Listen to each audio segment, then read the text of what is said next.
Assalamualaikum warahmatullahi wabarakatuh. Baiklah, ini adalah video pembelajaran analisis vektor yang disusun oleh Anissa Sevina Putri dan Mevi Kirna. Tapi menggunakan metode analisis yang sebelumnya Ibu sudah menjelaskan untuk menguraikan vektor dengan metode jajar genjang gitu ya. Jadi sekarang dengan metode analisis. Penggunaan vektor untuk metode analisis ini itu disebut namanya metode penguraian, yaitu cara menjumlahkan vektor dengan memproyeksikan vektor-vektor pada sumbu X dan sumbu Y.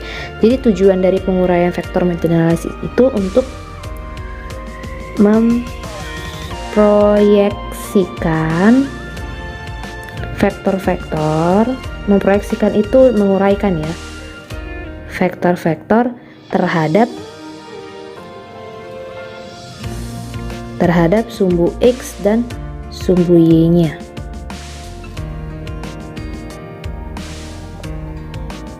Gitu, jadi tujuannya itu ya.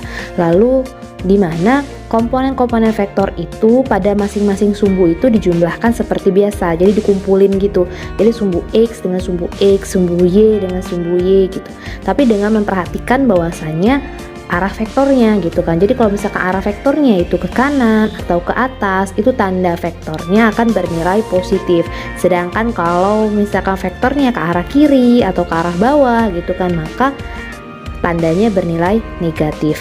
Lalu untuk mencari resultan vektornya seperti apa? Mencari resultan vektornya sama aja gitu kan.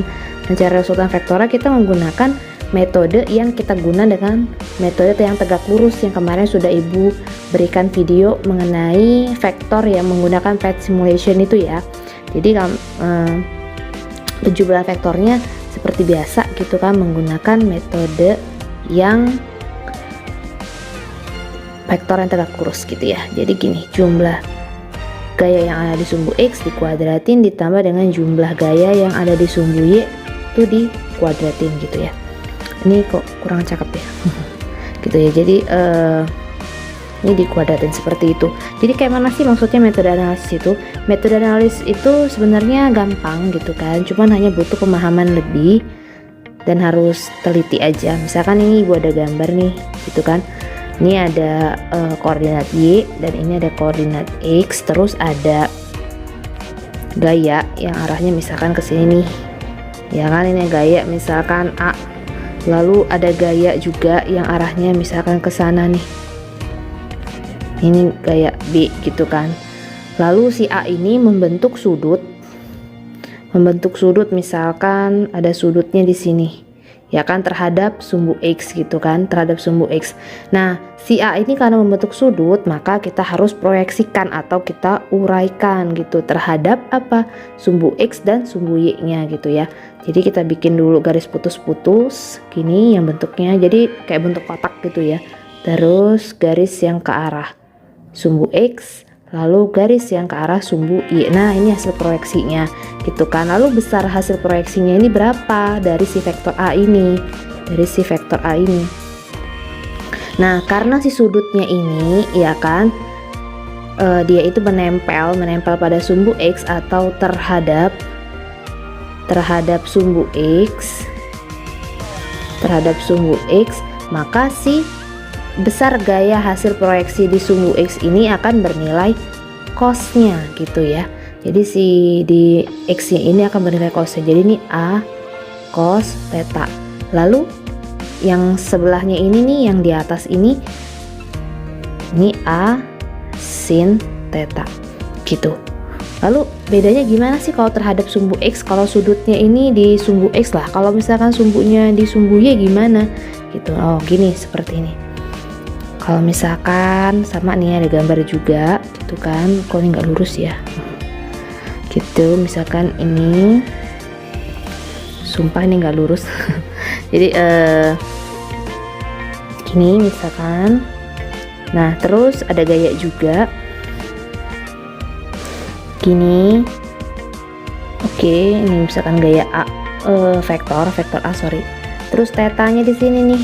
Nah kita kan sudah tahu bahwasanya ini adalah sumbu Y dan ini adalah sumbu X. Nah tetanya ini menempel di sumbu Y. Nah, berarti tetanya ini kan terhadap sumbu Y kan. Nah, maka hasil proyeksinya seperti apa? Ya, hasil proyeksinya sama gitu kan. Kita buat dulu garis putus-putus. Ini bentuknya kotak. Lalu bikin garis yang ke arah X, ke sumbu X, lalu garis yang ke arah sumbu Y. Nah, karena tetanya ini terhadap sumbu Y, maka di sini adalah cosnya di sampingnya. Ya udah, sama aja sih sebenarnya. Jadi ini A cos theta, lalu yang di bawahnya ini A sin theta. Jadi proyeksi itu adalah sin dan cos gitu ya pasangannya. Gitu. Jadi nggak selamanya kalau sudutnya itu tergantung sudutnya ya, hasil proyeksinya ya. Kalau sudutnya itu terhadap sumbu X, maka yang di hasil proyeksinya itu yang di sumbu X nya cos, yang di sumbu Y nya sin gitu kan. Tapi kalau tetanya terhadap sumbu Y, maka yang di sumbu X nya itu sin, yang di sumbu Y nya adalah cos, seperti itu gitu. Oke, untuk lebih jelasnya lagi kita perhatikan contoh soal berikut ini. Oke, hari ini kita akan bahas contoh soal penguraian vektor dengan metode analisis. Oke, perhatikan gambar di bawah ini ya. Dua buah vektor masing-masing F1-nya 40 Newton dan F2-nya 50 Newton. Gaya F1-nya membentuk sudut 30 derajat terhadap sumbu X. Tentukan besar resultan kedua vektor tersebut. Oke, kalau kamu ketemu soal seperti ini ya kan, terus ada yang membentuk sudut di salah satu vektornya, maka kamu uraikan jelas karena judulnya penguraian vektor. Maka harus diuraikan vektornya yang membentuk sudut ya. Oke, sekarang yang membentuk sudut ini kasih gaya F1 ya, maka kita uraikan dulu seperti ini ya kan. Lalu kamu buat garis ya kan ke arah sumbu X, lalu garis juga yang ke arah sumbu Y seperti ini.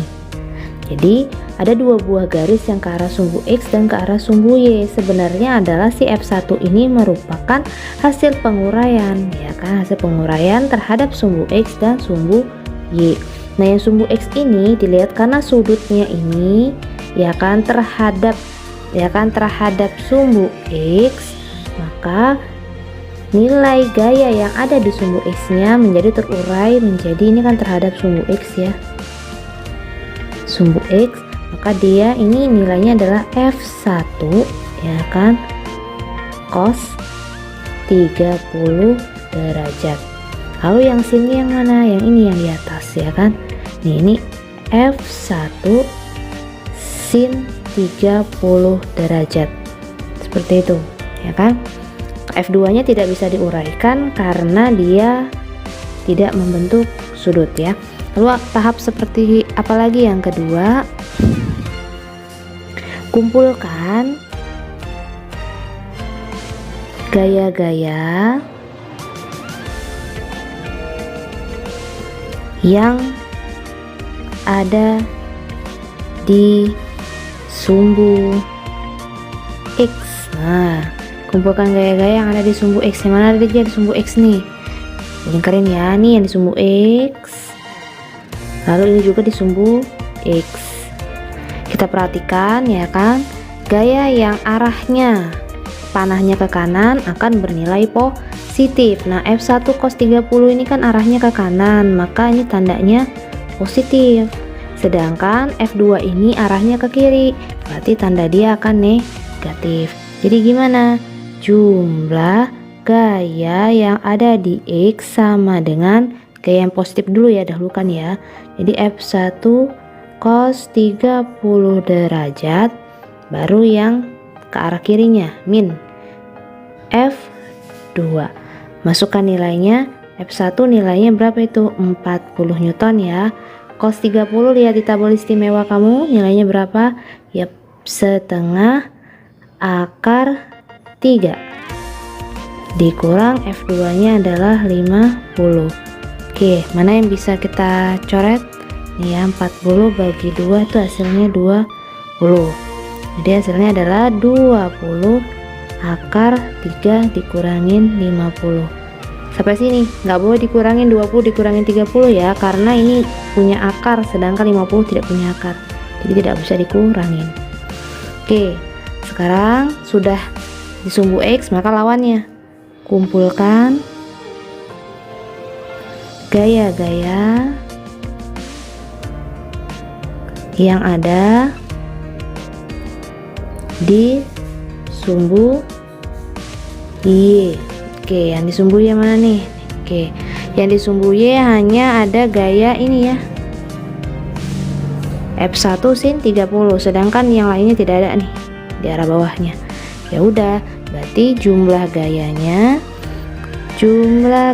yang ada di sumbu Y sama dengan, oke kita lihat si F1 sin 30 ini arahnya ke atas ya, maka dia tandanya positif. Kalau arahnya ke bawah negatif, berarti nilainya positif ya. F1 sin 30 derajat, nilai F1 tadi berapa newton? 40 ya. Sin 30 lihat di tabel, ya setengah, berapa nih? 40 bagi 2, hasilnya 20. Oke, berarti hasilnya adalah 20 newton. Lalu gimana lagi Bu? Iya sudah, kita cari resultannya. Resultannya itu sama dengan akar dari nilai jumlah gaya yang ada di X dikuadratkan ditambah, ini Ibu hapus dulu, jumlah gaya yang ada di Y pun dikuadratkan lalu diakarkan. Kita next dulu ya ke slide. Oke, kita mulai lagi nih, sudah dipindahkan ya, langsung aja. Nilai fx nya 20 akar 3 min 50 dikuadratkan ditambah fy nya 20 dikuadratkan. Ya udah, kita kuadratkan satu-satu per masing-masing nilai ya. 20 kuadrat 400, akar 3 dikuadratin, sisa 3 nya aja, min dikuadratin, plus 50 dikuadratin 2500 ditambah 20 dikuadratin 400, seperti itu. Jadi akar 400 kali 3 itu menghasilkan 1200 ditambah 2500 ditambah 400, seperti itu ya. Jumlahkan seperti biasa.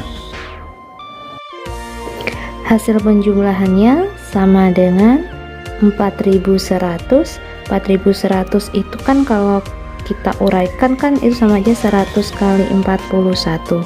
Jadi akar 100 itu 10, akar 41 kan tidak ada. Jadi 10 akar 41 newton. Soal nomor 2, ada dua buah vektor, yang satu 20 newton, yang F2 60 newton. Oke, yang membentuk sudut dulu kita fokus. Ya, bentuk sudut kita uraikan dulu ya kan, terhadap, kita bikin garis terhadap sumbu X dan terhadap sumbu Y ya, severtikal. Lalu kita buat garis ke arah sumbu X dan ke arah sumbu Y. Oke, karena yang di sini membentuknya terhadap sumbu Y ya kan, sudutnya itu membentuk terhadap sumbu Y, ini sudutnya itu dia menempel di sumbu Y, maka yang di sini namanya F1 cos berapa nih? 37 derajat. Lalu yang di sini F1 sin 37 derajat. Seperti itu. Lalu kita uraikan dulu. Yang kumpulkan ya. Kumpulkan gaya-gaya yang ada di sumbu X dulu. Oke, yang di sumbu X yang mana aja nih? Oke, yang ini. Lalu mana lagi? Nggak ada lagi ya. Oke, karena hanya yang ada di X yang ini, berarti lihat dulu nih gayanya ke kanan ke kiri. Ke kanan berarti tandanya positif. Di jumlah gaya yang ada di sumbu X sama dengan F1 sin 37 derajat yang bernilai positif gayanya. F1 nilainya 20 sin 37. Nah, ingat ya, kalau sin 37 itu adalah nilainya adalah 0,6. Jadi 20 kali 0,6 hasilnya adalah 12 Newton. Lalu kumpulkan gaya-gaya yang ada di sumbu Y sekarang. Oke, di sumbu Y mana aja nih? Oke, yang ini ya. Ini yang arah di sumbu Y. F1 cos 37 derajat arahnya ke bawah, maka tandanya negatif.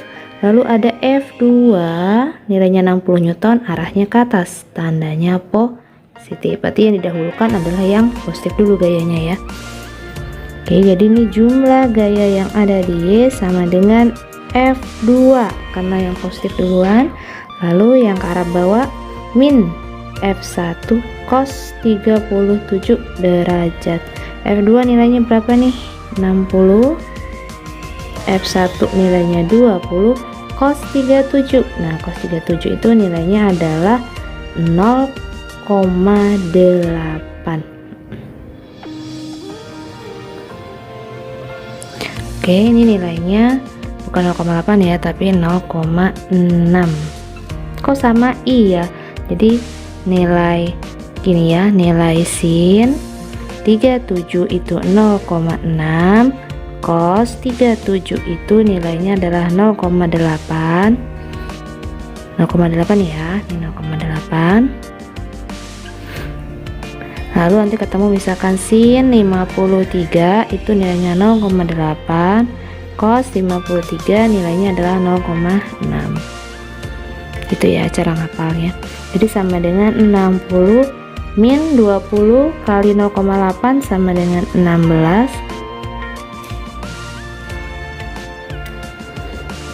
Hasilnya adalah 44 Newton.